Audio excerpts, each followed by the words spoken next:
They said it wasn't an attempt to deceive; it was an attempt to confuse. That was the old language that the official used. It's take the rules very seriously, and understanding the rules, understanding the consistency, the clarity of rules, and not just the rules, but the spirit of the rules, and doing everything that we can to follow the rules. So yeah, I said I was offended after the game to have an unsportsmanlike conduct called on us, and the language that they used, it's offensive because we take it very seriously to know what to teach our players and tell our team.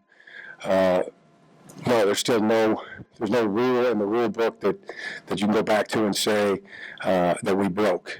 In fact, we asked for interpretation weeks ago and followed to the best of our ability, and it needs specifics. What was it about it that made it an illegal play versus what would make it an illegal play?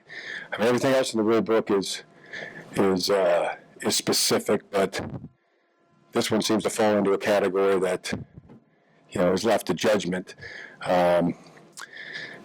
Whether a team's trying to confuse the opponent, and that's an awesome responsibility for anybody. And why have it? Why not specifically right it? How far can you be from the boundary? Your rightest eligible receiver during a substitution, after a substitution occurs. Is it in the bench area? It has to be closer into the field, to the numbers, to the outside of the bench area. It can be closer to the sideline, but there really needs to be some specifics, because that's that interpretation. We put a lot of work into making sure that we follow the rules to not just the letter, but the spirit of them. And you start thinking, playing the scenarios. I mean, what else could be deemed trying to confuse the defense? What would be next? Skipping the ball off the turf. The backward pass where you skip it off the turf, and defense thinks that's a incomplete pass. Everybody stops. They pick it up, throw it, etc. I mean, those need to have specifics on it. That's my feeling. Yeah, still remain offended by that.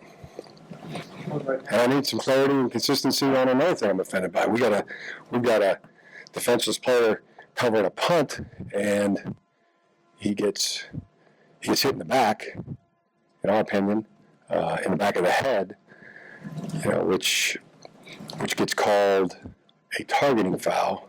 It goes up to the booth, and they say it's not targeting, but no foul is incurred. It's a player lines up a player. Looks like he made a decision to hit him high, hit him in the back. At least should be a block in the back. Should be unsportsmanlike for making that play. So I'm offended for our defenseless player. So you can put that on the list of a couple things, top 5.